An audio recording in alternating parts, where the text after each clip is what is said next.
All right, we are back Monday morning. This is the FloTrack podcast. I'm Kevin. He is Gordon. Lots to talk about today. Not just recapping, but also previewing. Very busy week of track and field. Gordon, good afternoon. How you doing, sir? Doing great. Crazy. It's July 17th. Yeah. July's almost over. Midway through July, and we got so many upsets at this meet over the weekend. Whoops, got my audio on here. We have so many upsets that the form charts are shifting underneath our feet with a lot of these events. And I thought maybe we would stand pat until Worlds, but there's a lot of things that are making me reconsider my picks and my predictions. You thought it'd be like a lame duck rest of the season where everything's going to be kind of chill, and then we really don't know everyone's true form until Worlds. I thought if there was a race that was up in the air, maybe we'd get it leaning one direction or the other. I didn't think solid favorites would cast so much doubt about whether or not they're actually favorites. I'll say that. And that's what came out of this Diamond League meet for me. And I was going to create some world rankings before this meet, and then I was like, I'll wait till this upcoming Diamond League, and then I'll do it on Monday today. Yeah.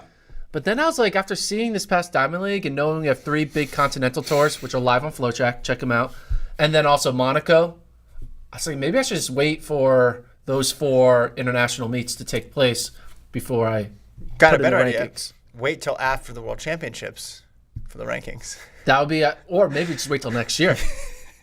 I'm going to do 2021 rankings tonight. I did rankings last year for, you took, I think, US and NCAA. I did World for a long time last year, and it was really difficult because you just have to constantly do, there's so many meets, and you have to once you get to that point in the year, nothing happens, and then all of a sudden everything happens. And then you just there's at least one result in one event that causes you to refresh them all the time. And this is one of those weeks. And things happen, but did they really happen? Sure.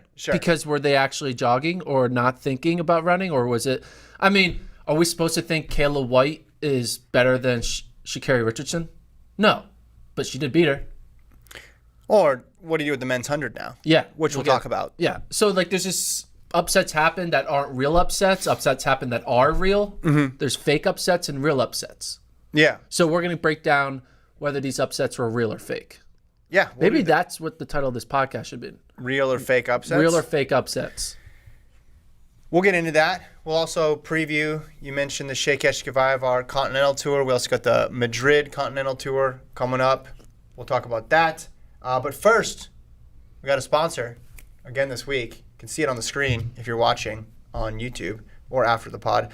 Wonderful Pistachios. Are you looking for a delicious and nutritious snack that packs a real protein punch?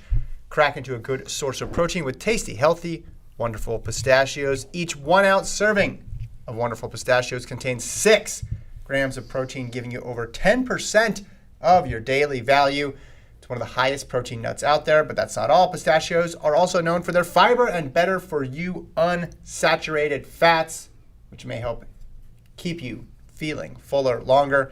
And the best part, Mr. Mac, wonderful pistachios come in a variety of flavors and sizes, perfect for enjoying with your family and friends or taking them with you on your summer adventures. I know you had a lot of summer adventures. You're always floating down rivers and hanging out with friends and going on road trips, things like that. That's what Gordon does.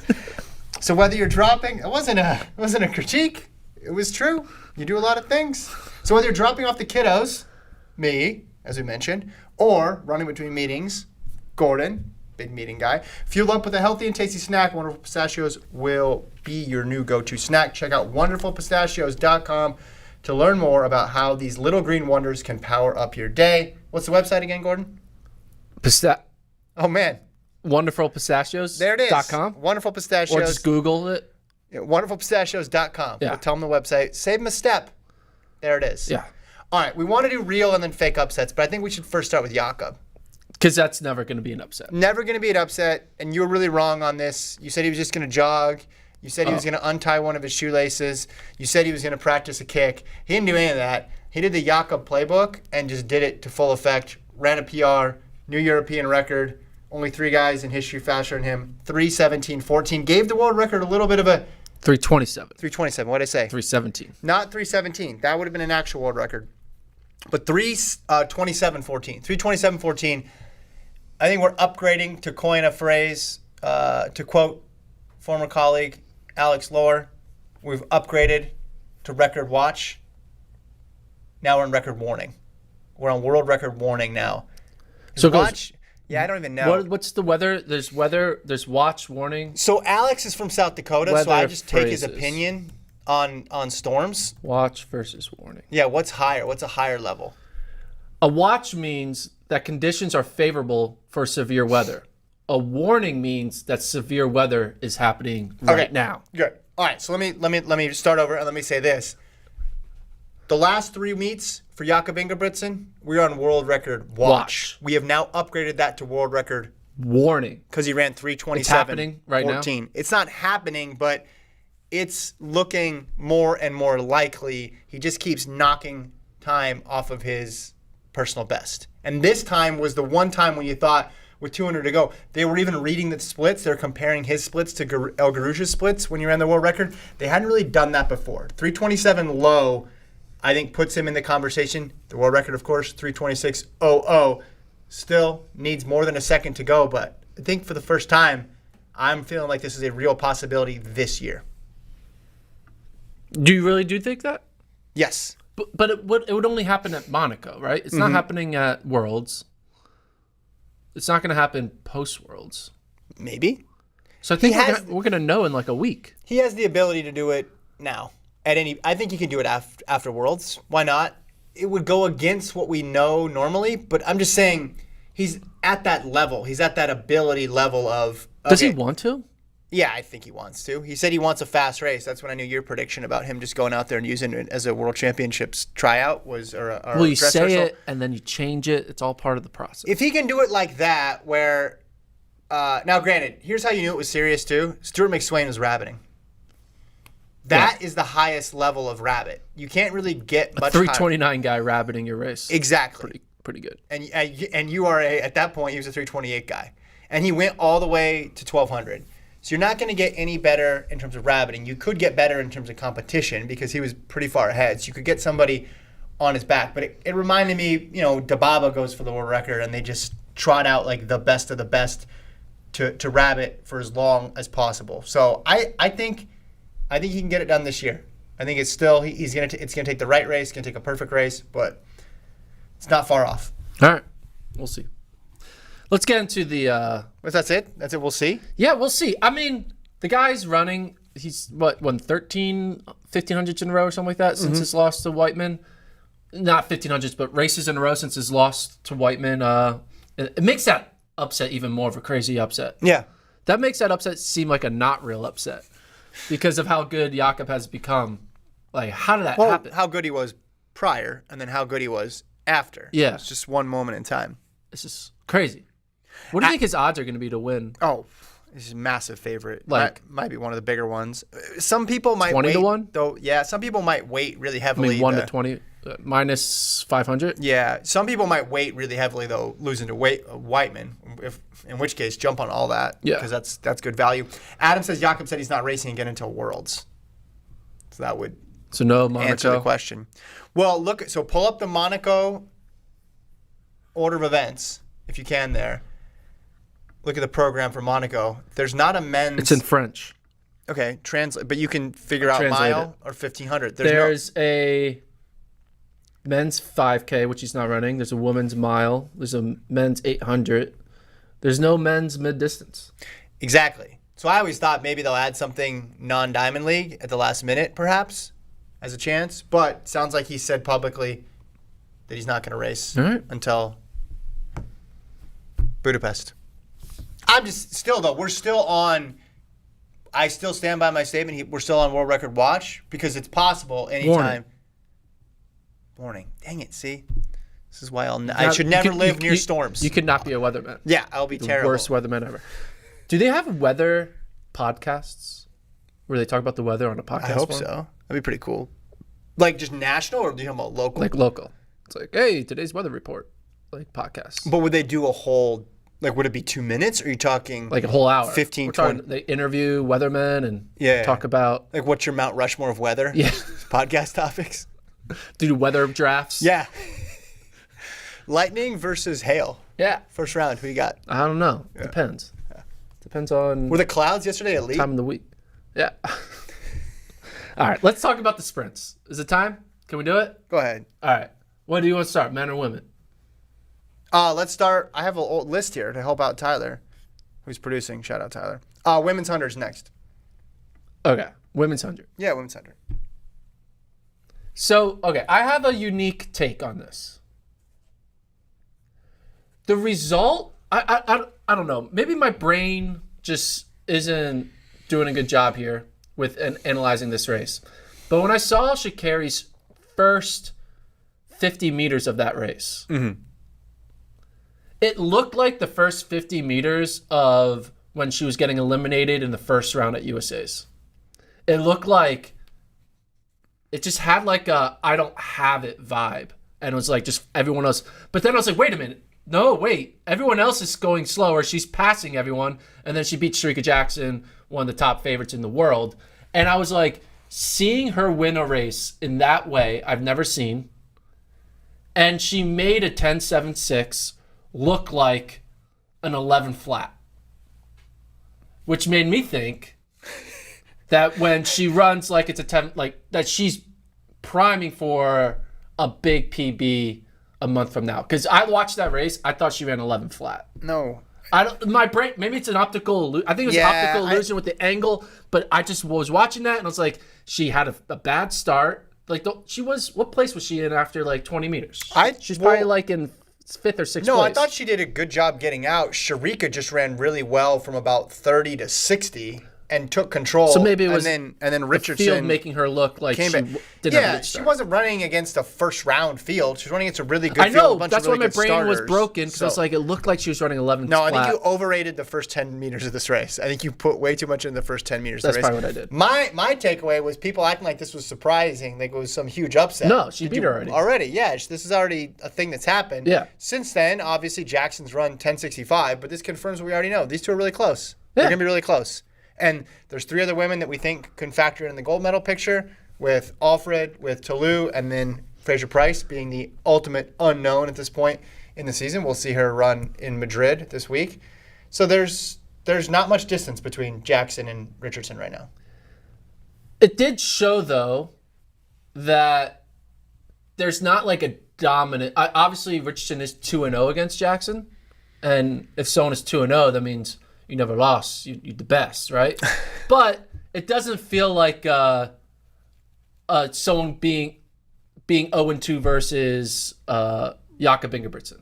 Like an 0-2 versus Jakob Ingebrigtsen isn't the same thing as Jackson's 0-2 versus Richardson. I feel like perfect scenario and just like the situation is set up that Jackson could easily beat Richardson, but Richardson right now has her number. 2 100ths of a second. And the one in Doha wasn't a blowout by any means either. It's real close. We're talking about fractions of seconds here. People, they want the best of the best to run against each other, and then it happens, and then no one knows how to handle it. Yeah, I didn't know how to handle it. It's very strange. I think the one thing I took from this is the way Richardson will lose is if she makes a mistake. I don't think someone is going to out-talent her and win. Out-talent her. I think if Richardson has a 90% to 100% version of what she can do, she'll win. Well, I can think of one person who could get to a level that she hasn't been to No, yet. I disagree. You don't think that one person is 34, 35? How old is she? Last year she ran... She can get to... You're talking about who can get to a level that they've never been before. The answer is Fraser Price. Yeah, if there's a time machine in 2022. We're talking about this year. Okay. No, hold on. No. Richardson right now... If she runs... You're saying she has the highest... You can say both things. She has the highest ceiling in 2023, but she doesn't have the highest ceiling overall. Well, yeah, we're not talking about all... She's not racing FloJo and Carl Lewis and Bolt and Kerley aren't racing each other. Like, we're not doing all-time races here. We're doing 2023 Shelley was pretty fast last year. She was, but Shelley also has not run 100 all year. She's running her first 100 live on FloTrack in Madrid. Check it out. Was it Wednesday or Friday? Wednesday. Keep going. But what I'm trying to say is, Richardson, if she runs 90% to 100% of what she's capable, no one will beat her. The only way she loses if she runs 89.99% or slower, and Jackson or a Alfred or a Shelly Ann comes in and takes the win. Toulouse as well, too. I mean, I think that's just reading too much into it. I think she needs to run a 95 to 100% race. And Jackson's that good. Jackson doesn't leave that much margin for error. I thought this was a great race for both of them. And I think they're just that close. So I'm interested to see Sha'Carri. She's running against Alfred. Alfred we haven't seen in a while. Alfred kind of has wild card potential too, just because she's coming off a collegiate season. But you look at her consistency this year, but that's just a whole different level of competition. And she's going to have somebody with her 80 meters. What is this? This reminds me of last year. Who would you rather be in whose shoes right now? Richardson or Jackson's? Like, who's the favorite? I think Richardson has to be the favorite because she's 1-2. I think, though, like Jackson, I like the experience factor with Jackson going all the way through. To have the experience but not be the favorite is probably a better shoe to be in than being the favorite without the experience. It also is, we're so unaccustomed to two stars, and there's very few stars in track and field, but these two are stars doing this, running against each other multiple times. Yeah. And like I said, we don't know how to process it or compute it. I do think in some regard there is an advantage mentally to not, then you come in as a little bit of an underdog, right? You're coming in. You got to maintain your 2-0 record against me. Yeah, and and it switches the pressure. If they had never raced this year and we just got to the World Championships and it was Richardson versus, and let's just say Thompson, Hurrah, Fraser-Price, and Jackson were all on the line and they all were like in pretty good form, all the pressure would have been on them. It wouldn't have been on Richardson. Yeah. Now, maybe there would have been some on Richardson because just someone casually tuning in and seeing like top U.S. runner, they think, oh, the top U.S. runner is going to win. But that's a very casual person who's not been paying attention to sprints. All the pressure would have been on them. I think this shifts some of the pressure back, which I think is good in 100. It's good to be an underdog, I think, in 100. Swoboda, apologies. PB, 1094, beats Tanisha Terry, 1099. She'll probably find a way to sneak onto that, maybe into the final. I mean, the women's depth, especially once we see what Shelly-Ann does in the 100, when you have Shelly-Ann, Jackson, Richardson, Toulouse, and Alfred. How many people did I just name? Yeah, five. There's that five. That's the Mount Rushmore. That's not how many people are on Mount Rushmore. But like, in women's track and field, there's 5 heads to our Mount Rushmore. Well, right now, let's just not get carried away. Those are the 5 we think that can win it because they've either run fast this year, run fast last year, or put out. Those are the 5 that will win it. I will bet you. No, I know that they're going to. $1,000. One of those 5 will win. Yeah, no, I know. What did I say? That should win it? Could win it. Okay, whatever. Same thing. The winner is coming from those 5. 100%? Yeah. The medalist maybe. There might be a medalist that sneaks in because there's a DQ or someone gets hurt or something like that. Dean Asher Smith or something. Yeah, the winner is coming from those 5. Just a matter of who it is. But things can change, as we've seen. Let's jump over to the men's 100. Well, Fred Kerley, who I thought was a shoo-in to get the win. I thought he was going to have a resounding victory here. Actually gets beat by Akani Simbine. Very close race across the line. Your brain's broken. The men's 100 Your brain's broken. Well, I said, listen, 2 through 10 is a big mess. But we knew number 1. Now maybe we don't know. 1 through 10 is a big mess? I'm still sticking with Kerley. I'm still saying he's a favorite. I'll chalk it up to whatever was the issue in the 200 at USA's, maybe some carryover.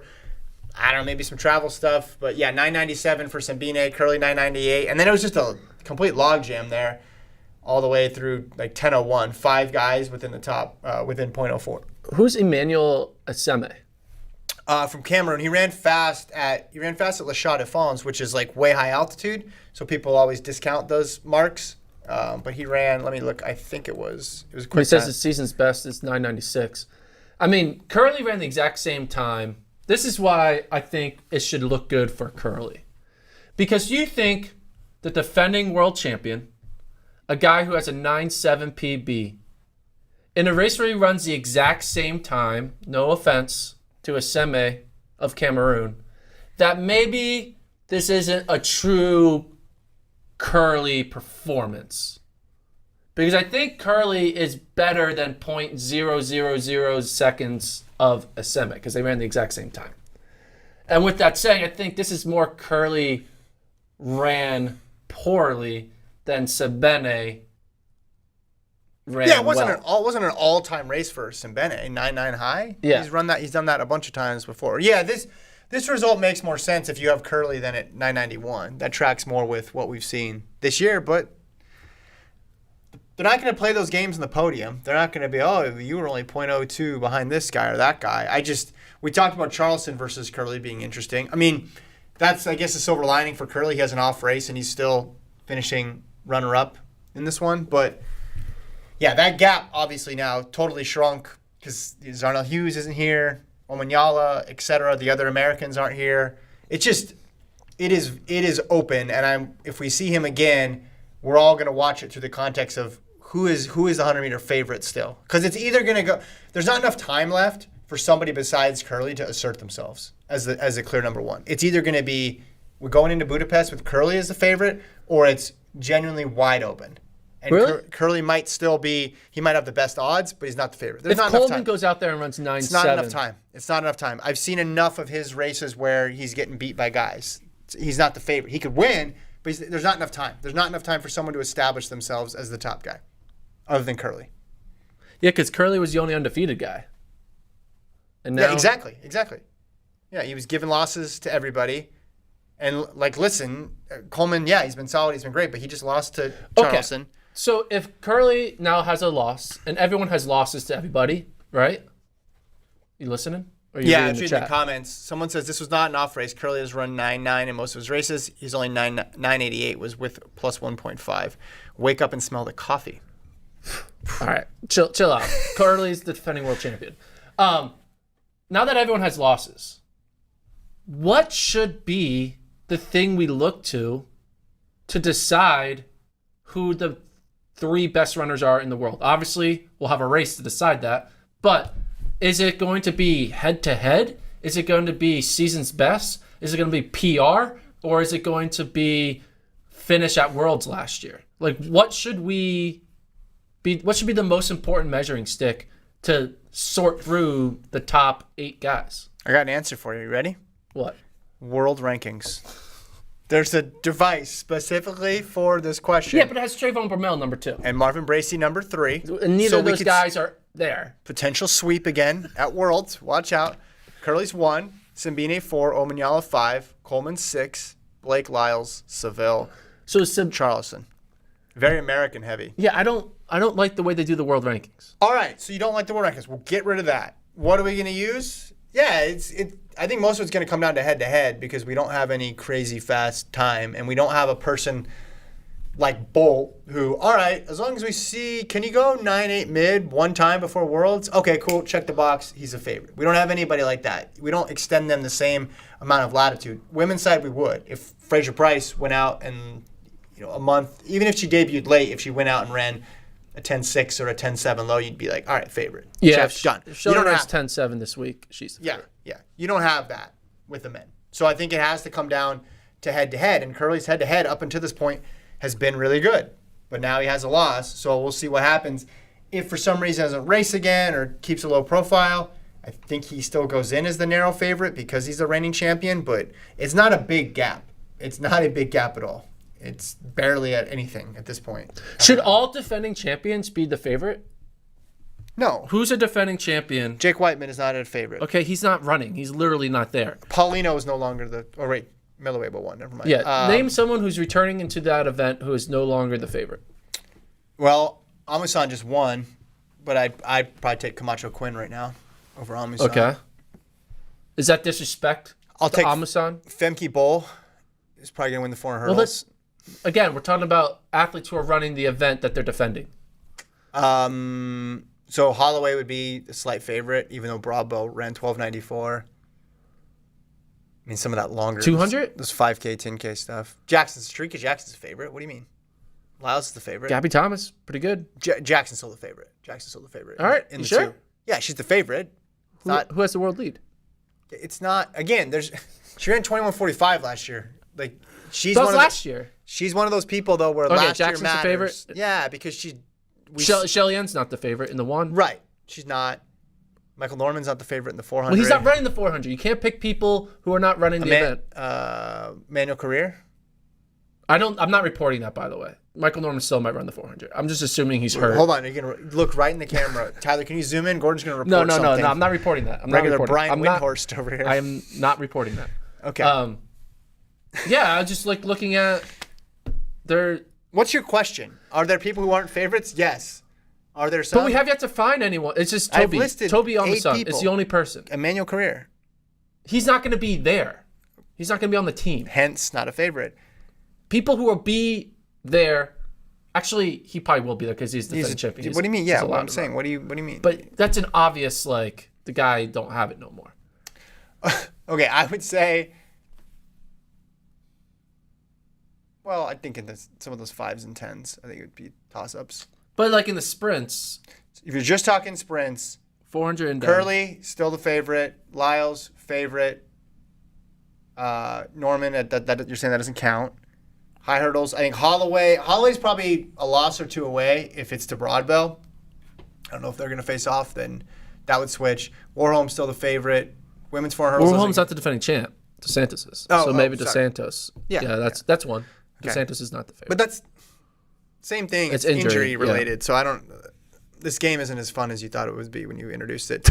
Women's high hurdles, yeah. Women's, because like Miller Weibo, they're not there. She's not there. Jackson is favorite. So it's just Fraser Price. But again, that's because she was out for a while. I think it's easier to like believe in the defending champion than it is to believe in defending silver or bronze medalists. I think a lot of defending silver and bronze, you're like, I only give you credit for what you did last year if it was a win versus if it was a silver or bronze. But here's the thing. Because most of the time, the person who wins, most of the time, not every time, we focus in on the upsets. But like most of the time, the person who has the best season, who is the favorite, wins. Yeah. So we feel good about Jackson a lot because of what she did in Eugene, but also look at the whole season and how good it was. Yeah. All right. Men's 400. What do you have from this? Men's 400, we have Wade Van Niekerk running another fast time. How old is Wade? Not very old.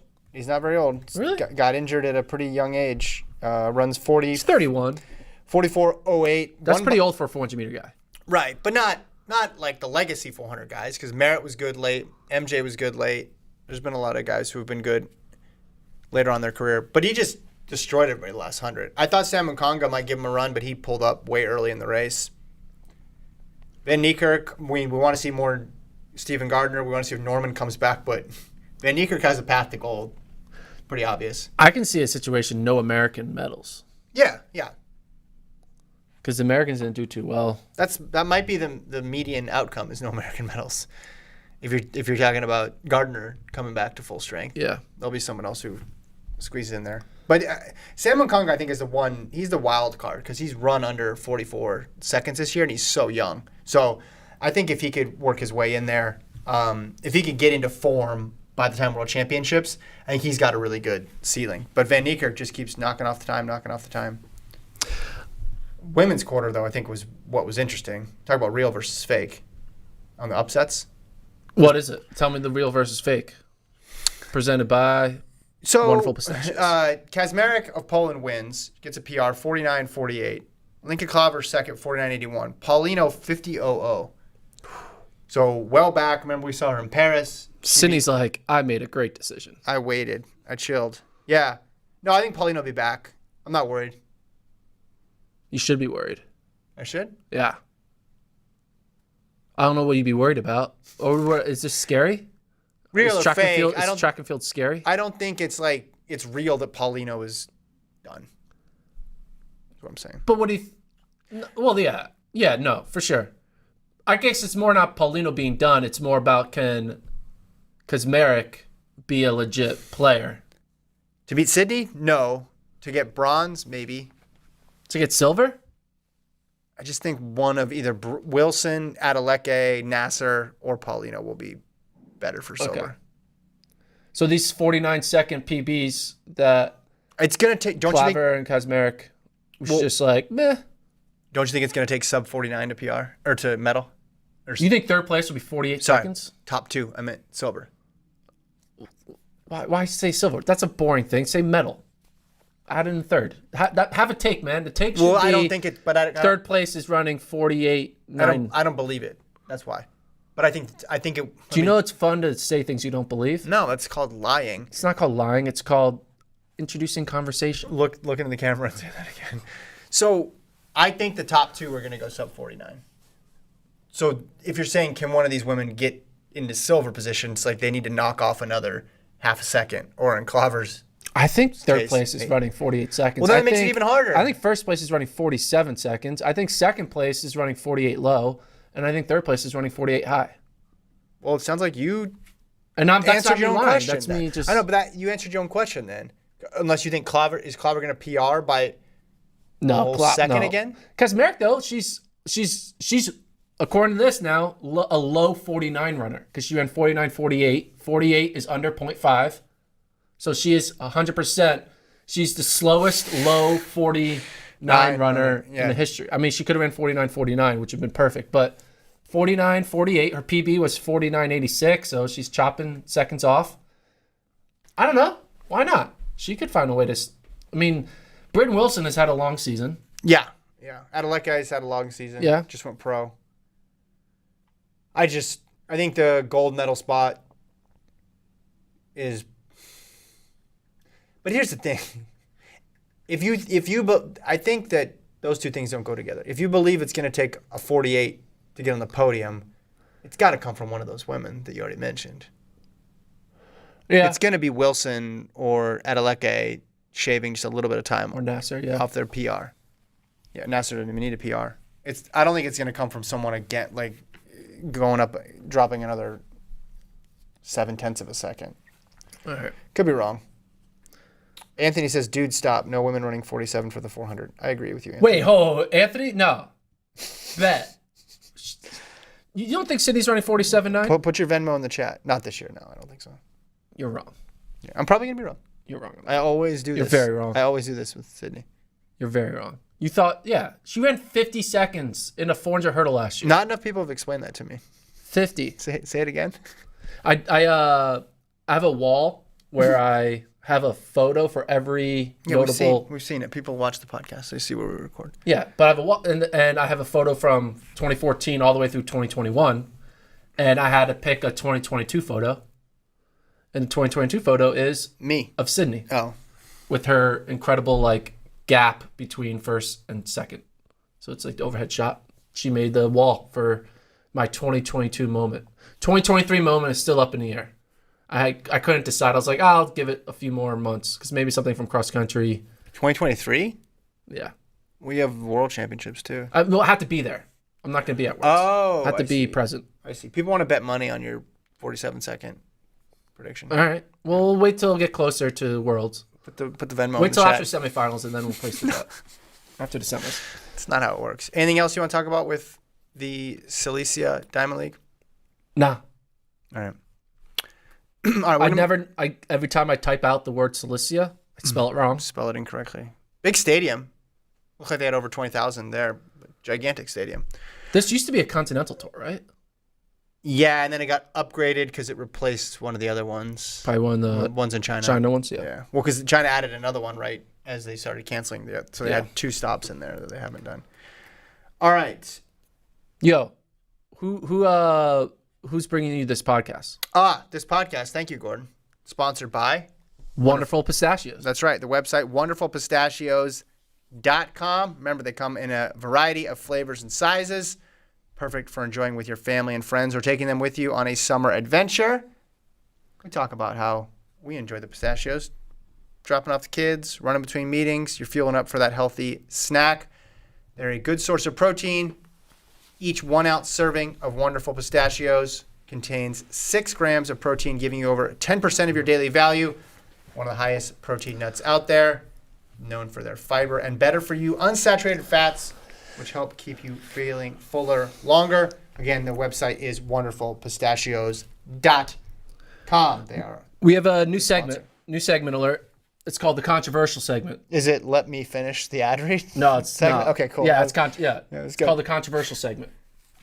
You ready for the controversial segment? It's not sponsored by Wonderful Pistachios. Okay, So yeah. Wonderful Pistachios is sponsoring the show. Everything except for the next 2 minutes or 3 minutes. You see Shelby Houlihan ran again? She ran a 10K, road 10K, 30 minutes, 47 seconds, which is not the American record because it's not official, but it is faster than the American record that her former teammate, training partner, Shalane Flanagan. Right? Road. You're talking about road 10K. Yeah, road 10K, 30:47. She ran it in, I don't know the name of the meet. I should probably, it's like a local road. Second place was 37 minutes. So she ran 30:47. Second place was 37 minutes. But she ran in a non-sanctioned road race. So I guess you're allowed to be in it because it's not sanctioned by USATF.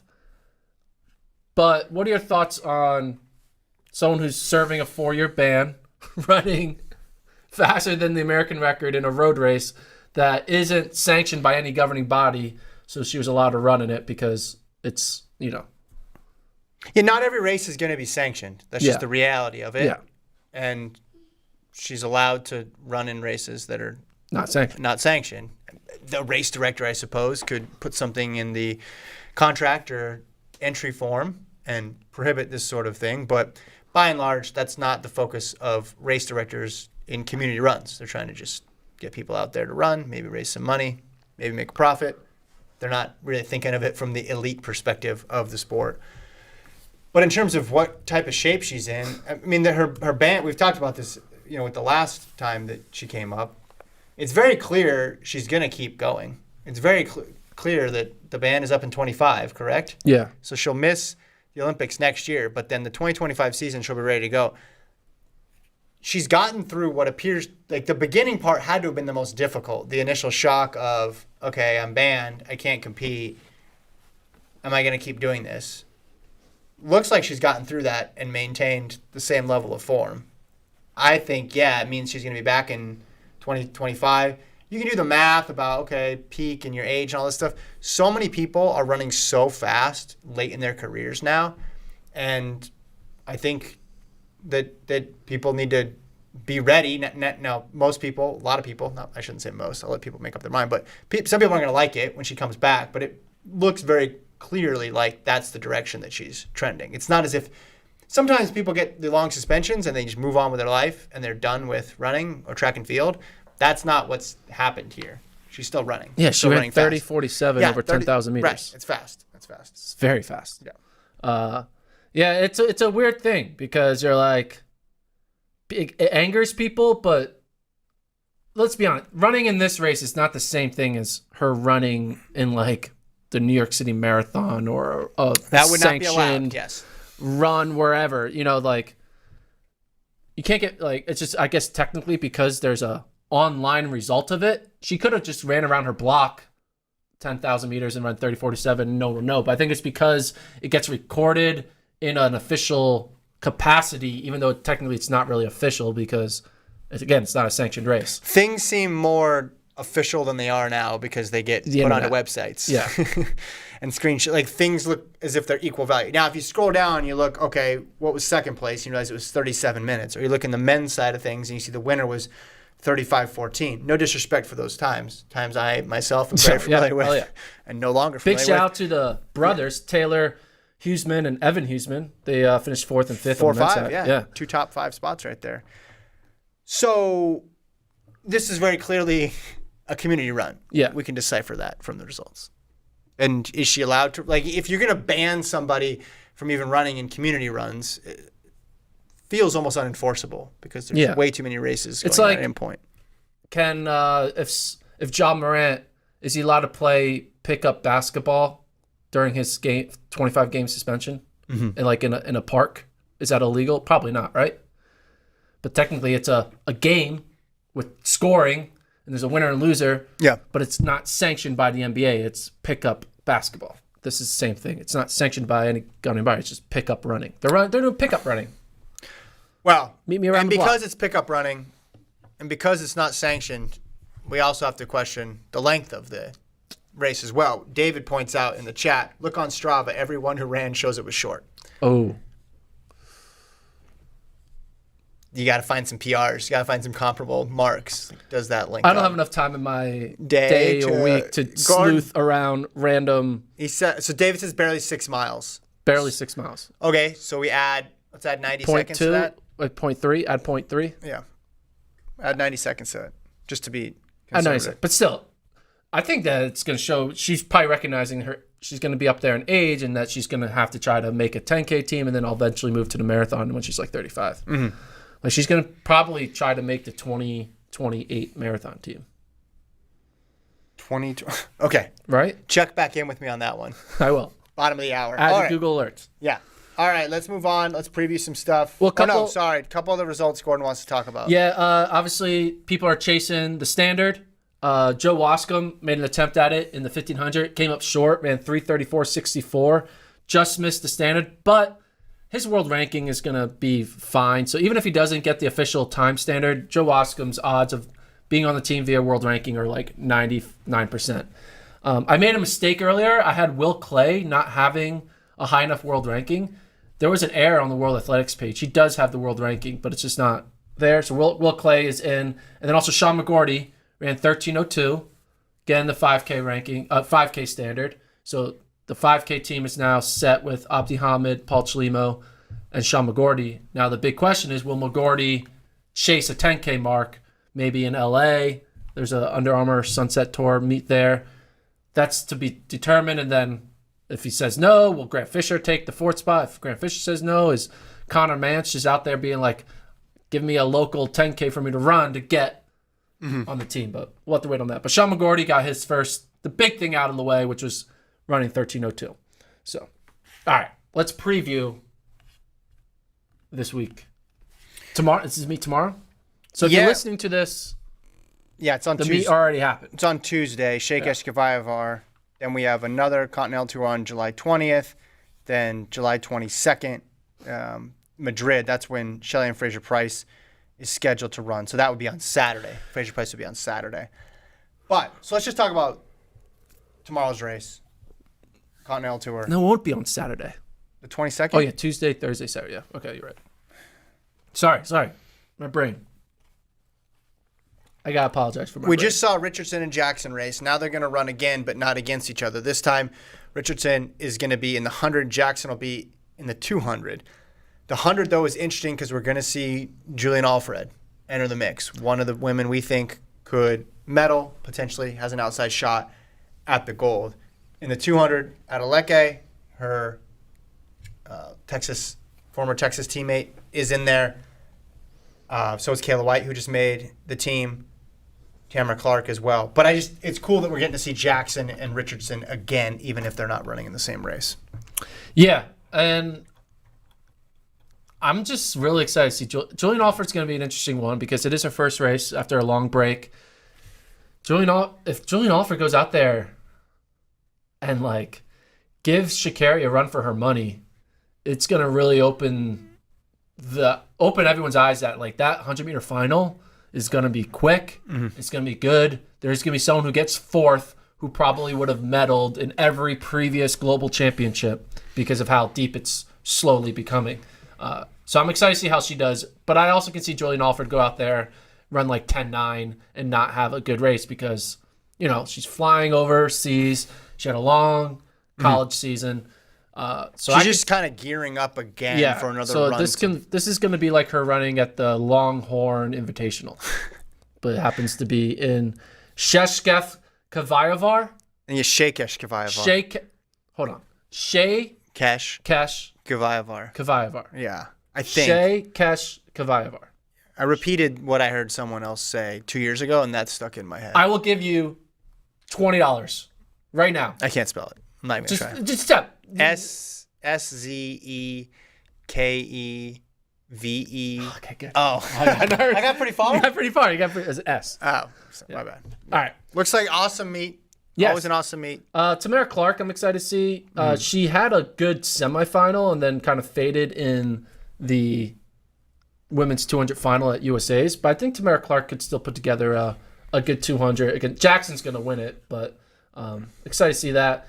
And then also on the men's side, we got some interesting 100s and 200s on the men's side. Well, and 400 as well. We had talked about Stephen Gardner. Where does he fit in with Van Niekerk running 44 low?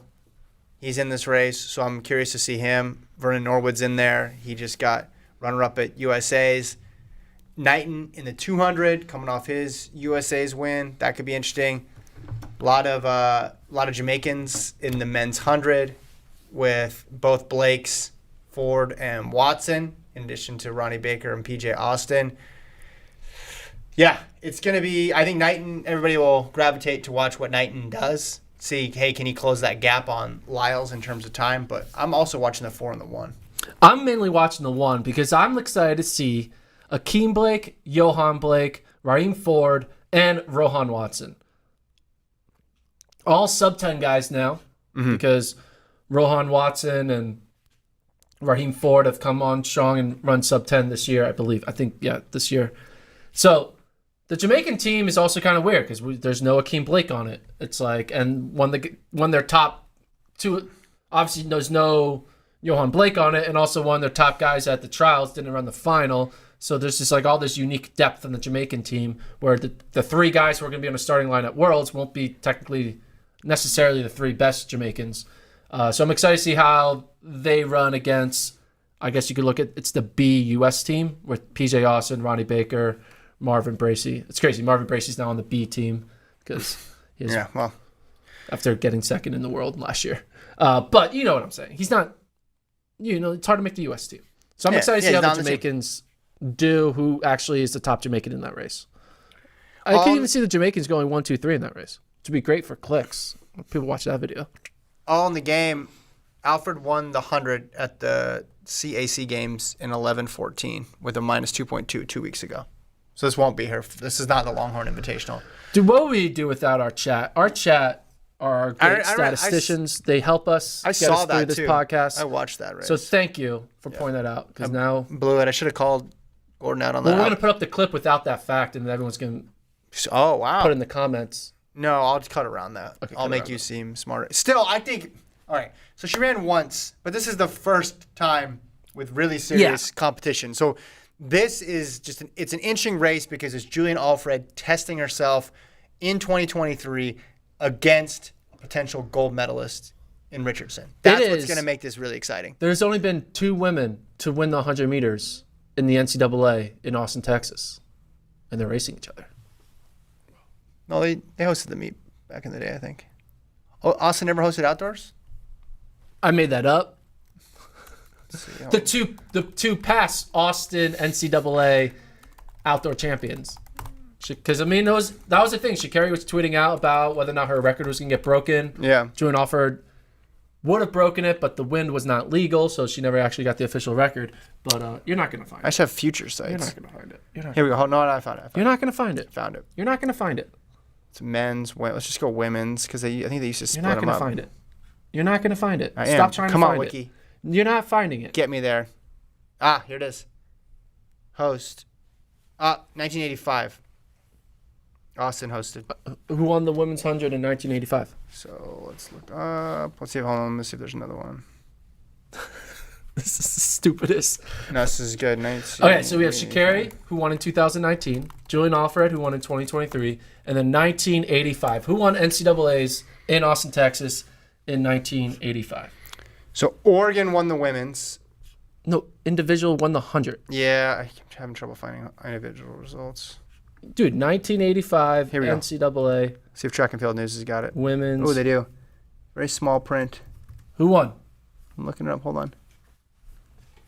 This is like screen. Here we go. Michelle Finn, Florida State, 11:04. Michelle Finn. What does she go on to do? Oh, you should know this. I should? Yeah. Oh. No, that's a different Michelle Finn. Yeah. See, I'm ahead of you now. Oh, I do. Oh, yeah. Michelle Burrell Finn? Yeah. That's Leroy's wife. Yeah. What was her best performance? Well, she was the 1985 NCAA 100-meter champion. We know that. She made the team in 92, got a gold on the relay. Okay, so she didn't win individual gold? Went to Florida State. 11:16 in Lausanne. Best finish was a third place finish. Yeah, she got third at USA's in 93. Yeah. In the 200. All right. Little history lesson. So you want to show the video of you dunking? If Michelle Finn, yeah, okay. I'm still trying to dunk. Tyler, can you put the video I'm still up? trying to dunk. It was my goal in 2022 to dunk a basketball. I'm not giving up. And I came Close. I came close. You're telling me I need 6 more inches. Let's watch that back again. I don't think I need 6 more inches of dunking. I think I need like 2. Well, what does the chat think? Let's just run this on loop, Tyler. Yeah, run this on loop, Tyler. But maybe it's 4 inches? No, I think I need 2. Let us know, chat. How much more? Where is it? Where am I? Is it in slow-mo? What's going on? Oh, there I am. Okay. Yeah, he's making it even slower, so you look even slower. He's zooming. Oh.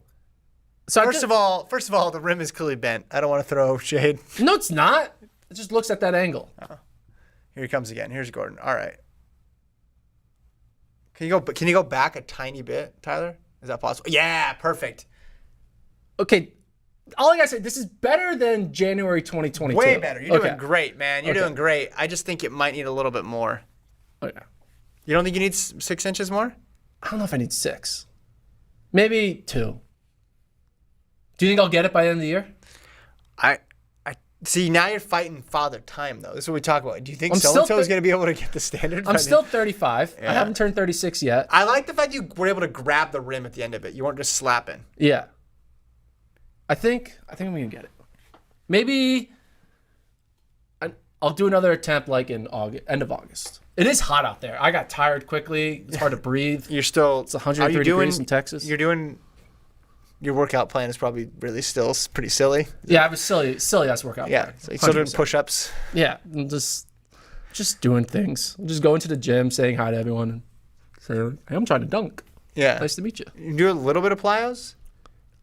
Just step away from the box jumps entirely, but just do some like bounding and skipping. I haven't done any plyometrics. Yeah, I think I've done 0 plyometrics. Well, no, you did. Box jumps are plyometrics. Yeah, but I stopped. Now I just do leg presses. You bled all over the gym and then you stopped. Yeah, do some lunges, do some squats. Yeah. All right. Well, I'm going to get the dunk. People said good progress. Klo said good progress. Demo Blake said he's close. Appreciate it. See, chat respects it. I appreciate that, chat. People are asking, how are you 6'4" but can't dunk a basketball? I'm 6'3". Yeah, not 6'4". Not 6'4". He's 35 years old. And I'm 35. So that's why. Yeah. If I would have tried this when I was 22, I probably would have got it a lot quicker. Quicker. I also had to lose 30 pounds to go about doing this, so it's like a whole process. Did you trust it? I'm trusting it. I'm still trusting it. So next step is to keep going. And then I'm not giving up because as soon as I get it, I'm going to do my backflip. People were asking about that. I'm doing the backflip. But the rules are you got to finish the dunk. I'm not abandoning a goal to do a new goal. You got to finish. Yeah, even if it takes 3 years. Finish it. You got to finish it. You know, what's the line? Finish something. It's like finish. Finish what you start? Yeah, finish where I started. Yeah.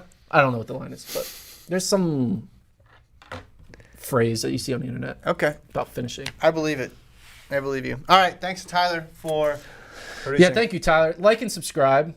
We'll be back on Monday. Yeah, and we got a bunch of meets this week that you can check out. So subscribe to the channel if you haven't yet, the YouTube channel. Special announcement next Monday. Yeah, special announcement. Stay tuned for that. It's not going to be about Gordon dunking. Nope. Will not be about that.